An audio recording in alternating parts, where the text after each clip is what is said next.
Prohibition Act at ang pakikipag-ugnayan ng gobyerno sa pribadong korporasyon para sa pamamahala ng NAIA. Ipinapahiwatig lamang nito ang mahalagang hakbang na isinasagawa ng pamahalaang Marcos na layuning mapabuti ang sistema ng edukasyon at serbisyo ng transportasyon sa Pilipinas.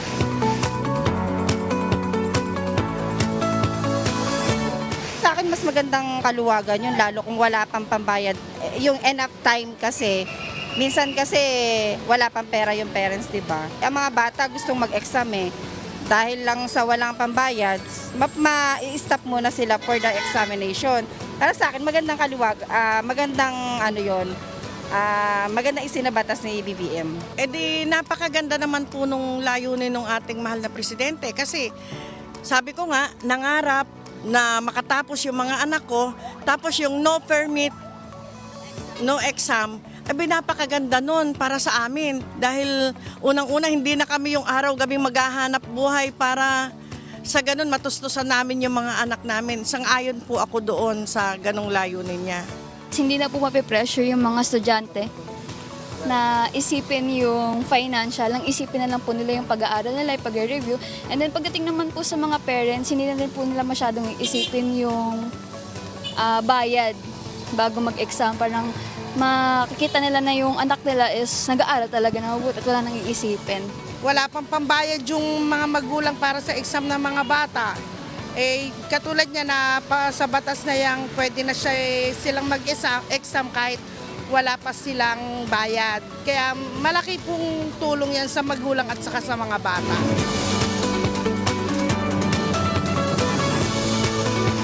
Sang-ayon ako kasi nakikita ko, kilala naman natin si Mr. Ramon Ang, no, na isang successful na negosyante. So, tingin ko mas mapapabuti at saka mapapatakbo niya ng maayos yung NAIA. Mabuti, magiging organized siguro, magiging maganda yung flow ng mga pasahero sa airport. At the same time, benefits din natin dahil may magandang feedback na naghihintay sa atin galing sa mga foreign countries. Sa kabuuan, ang mga ito ay nagpapakita ng hithiin ng pamahalaan at pribadong sektor na mapabuti pa ang buhay ng mga mamamayan sa pamamagitan ng pagsasaayos ng sistema ng edukasyon at mga pasilidad pang-transportasyon patungo sa isang progresibong bansa.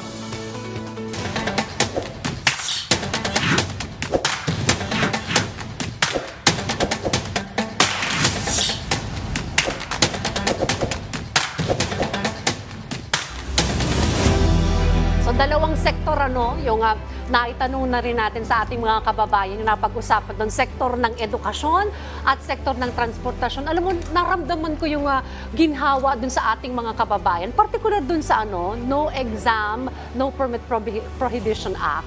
Yung natanggal yung kanilang pangamba, Sa mga pag-aalala. magulang. Oo, malaking tulong talaga ito sa mga magulang at saka dun sa mga mag-aaral. Na kung kailangan mo pa talaga ng time para maghanap pa ng pera pambayad sa tuition, sige, bibigay natin yan. Kasi hindi dapat maging hadlang yung wala kang pambayad din ng tuition para hindi ka makapag-exam at makapagtapos ng pag-aaral. Ayan nga po yung Republic Act number 11984 o yung Anti-No Permit, No Exam Act. Alam mo, ang minsan hindi nakikita ng iba dito, yung pagkapahiya ng isang estudyante na papalabasin ng classroom dahil hindi pa bayad yung kanyang tuition fee o wala pa siyang clearance. Ito, nagmamarka to sa kaisipan naglalagay ito ng trauma sa bata.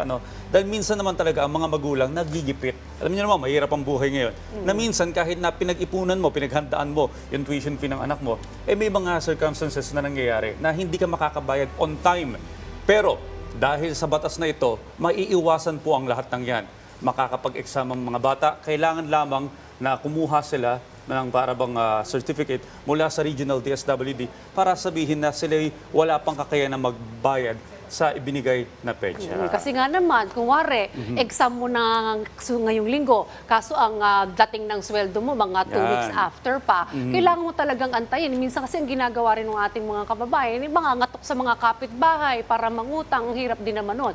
So with this, sabi nga ng ating mga kababayan, malaking tulong po ito para sa kanila. Now, aside from that, yung pong nabanggit natin, yung sa No Exam, No Prohibition, No Exam, No Permit Prohibition Act, isa rin sa mga natanong natin sa ating mga kababayan, kababayan, yung tungkol naman sa modernisasyon sa ating Yan, paliparan. good news din yan. Diba? Sabi ng isa nating kababayan, si Mr. Ramon Ang, na isang kilalang businessman and also philanthropist, kilala natin yung kanyang competence pagdating sa kanya ring leadership at saka operations ng kanyang mga businesses. So we tap the expertise of the private sector para tulungan tayong mas mapaganda pa itong ating mga paliparan. Well, ito nga yung window sa ating bansa, no? So pagdating ng mga turista dito, ang unang-unang makikita yung paliparan, yung kanilang na-experience. Pero ito, positibo ang ating Pangulong Ferdinand R. Marcos Jr.